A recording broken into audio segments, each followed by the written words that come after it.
வன்முறை களமாக மாறிய நேபாளத்தில் ஆட்சியை கையில் எடுத்தது ராணுவம். பேச்சுவார்த்தை மூலம் தீர்வு காண போராட்டக்காரர்களுக்கு அழைப்பு.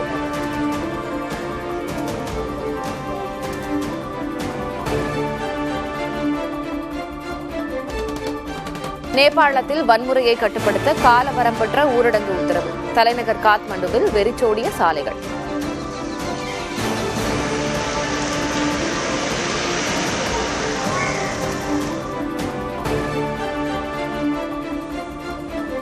விமானங்கள் ரத்து செய்யப்பட்டதால் நாடு திரும்ப முடியாமல் நேபாளத்தில் தவிக்கும் இந்தியர்கள் தற்காலிகமாக விமான நிலையத்திலிருந்து ஹோட்டல்களில் தங்க வைப்பு.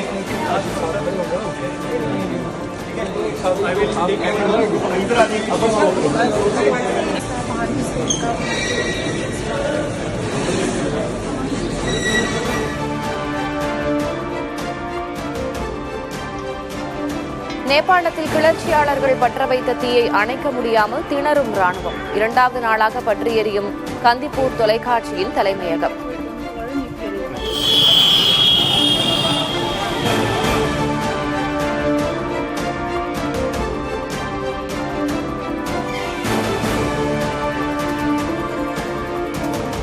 இந்தியா அமெரிக்கா இடையேயான வர்த்தக தடைகளை நீக்க தொடர்ந்து பேச்சுவார்த்தை நடந்து வருவதாக ட்ரம்ப் விளக்கம். வரும் வாரங்களில் பிரதமர் மோடியுடன் பேச உள்ளதாகவும் அறிவிப்பு.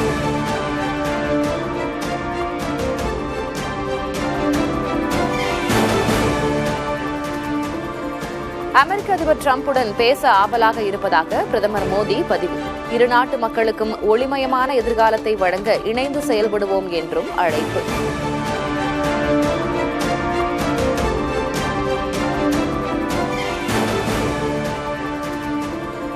நாட்டின் 15வது குடியரசு துணைத் தலைவராக தேர்வு செய்யப்பட்டார் தமிழ்நாட்டைச் சேர்ந்த சி.பி. ராதாகிருஷ்ணன்.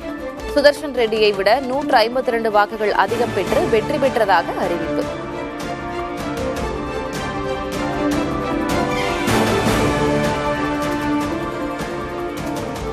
குடியரசு துணைத் தலைவராக தேர்வு செய்யப்பட்டுள்ள சி.பி. ராதாகிருஷ்ணனுக்கு பல்வேறு தலைவர்கள் வாழ்த்து. ஏழைகள், விளிம்பு நிலை மக்கள் அதிகாரம் பெற தன்னை அர்ப்பணித்தவர் என பிரதமர் மோடி புகழாரம்.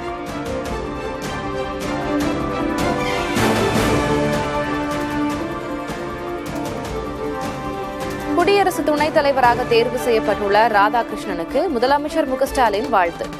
ஜனநாயக உணர்வை நிலைநிறுத்தி உறுதியாக போராடியதற்காக சுதர்ஷன் ரெட்டிக்கும் பாராட்டு.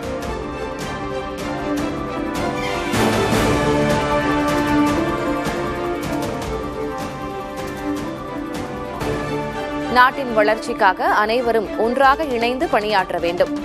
குடியரசு துணைத் தலைவர் தேர்தலில் வெற்றி பெற்ற சி.பி. ராதாகிருஷ்ணன் வேண்டுகோள்.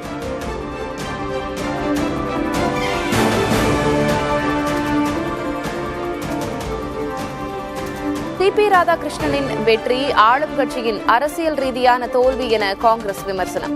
40 விழுக்காடு வாக்குகளுடன் எதிர்க்கட்சிகள் வலுவாக உள்ளதாகவும் பதில்.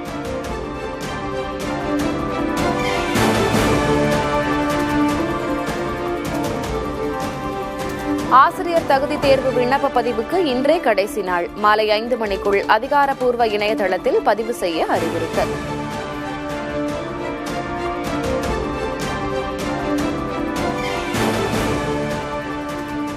பள்ளிகளில் வகுப்புவாத பிரிவினை எண்ணங்களை ஏற்படுத்தும் ஆசிரியர்கள் மீது உடனடி நடவடிக்கை. பள்ளிக்கல்வித்துறை இயக்குநர் கண்ணப்பன் அதிரடி உத்தரவு.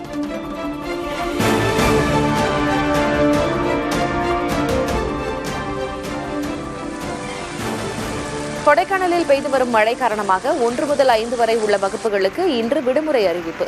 6 முதல் 12ஆம் வகுப்பு வரை உள்ள மாணவர்களுக்கு விடுமுறை விடுவது பற்றி பள்ளிகளின் தலைமை ஆசிரியர்கள் முடிவெடுக்க அனுமதி.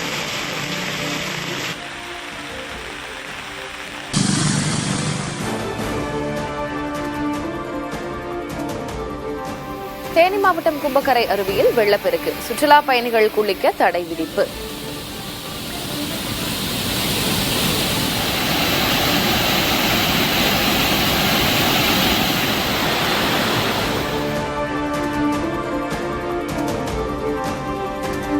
நெல்லை மாவட்டம் அம்பாசமுத்திரம் சுற்றுவட்டார பகுதிகளில் பெய்த மழையால் நெற்பயிர்கள் சாய்ந்து சேதம். அறுவடை பணிகளை தொடர முடியாததால் விவசாயிகள் வேதனை.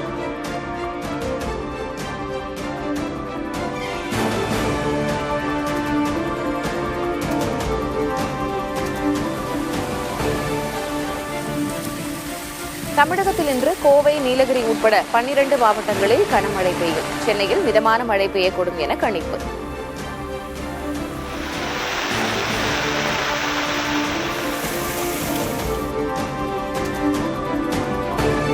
டெல்லிக்கு சென்று அமித்ஷாவை சந்தித்ததாக அடுத்த குண்டை வீசினார் செங்கோட்டையன். அதிமுகவை ஒருங்கிணைப்பது குறித்து பேசப்பட்டதாகவும் விளக்கம். உள்துறை அமைச்சர், நிதியமைச்சர் இருவரையும் சந்திக்கின்ற வாய்ப்பு அங்கே கிடைத்தது. இன்றைய அரசியல் சூழ்நிலை பற்றி கருத்துக்கள் அங்கே பரிமாறப்பட்டன. எல்லோரும் ஒன்றிணைய வேண்டும் என்ற நோக்கத்தோடு, இயக்கம் வலிமை பெற வேண்டும் என்ற நோக்கத்தோடு கருத்துக்களை நாங்கள் அவரிடத்திலே எடுத்துச் சொன்னோம்.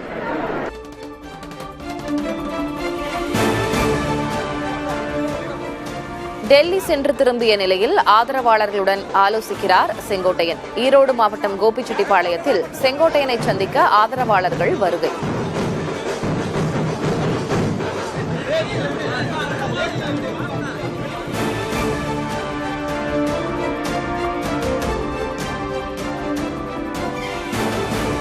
கொங்கு மாவட்டங்களில் இன்று மக்களையும் மாவட்ட நிர்வாகிகளையும் சந்திக்கிறார் எடப்பாடி பழனிசாமி. செங்கோட்டையனால் அதிமுகவுக்குள் சலசலப்பு ஏற்பட்டுள்ள நிலையில் பரப்புரை.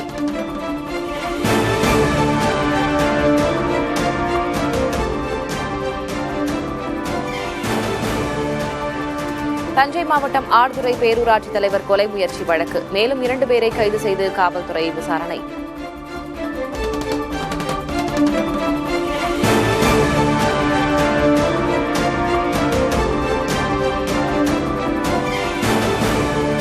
மதுரை மாநகராட்சி சொத்து வரி முறைகேடு வழக்கில் மேலும் 4 பேர் கைது. ஒப்பந்த ஊழியர்கள் 4 பேரை பிடித்து விசாரணை.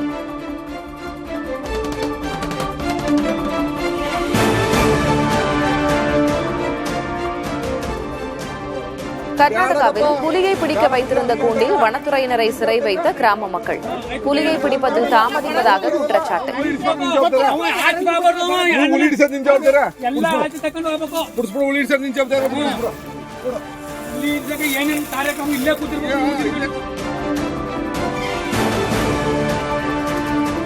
எல்லை கட்டுப்பாட்டு கோட்டு பகுதி வழியாக இந்தியாவிற்குள் தங்கம் கடத்தல். 2 ஆண்டுகளில் மட்டும் 1000 கிலோ தங்கம் கடத்தப்பட்டுள்ளதாக அமலாக்கத்துறை தகவல்.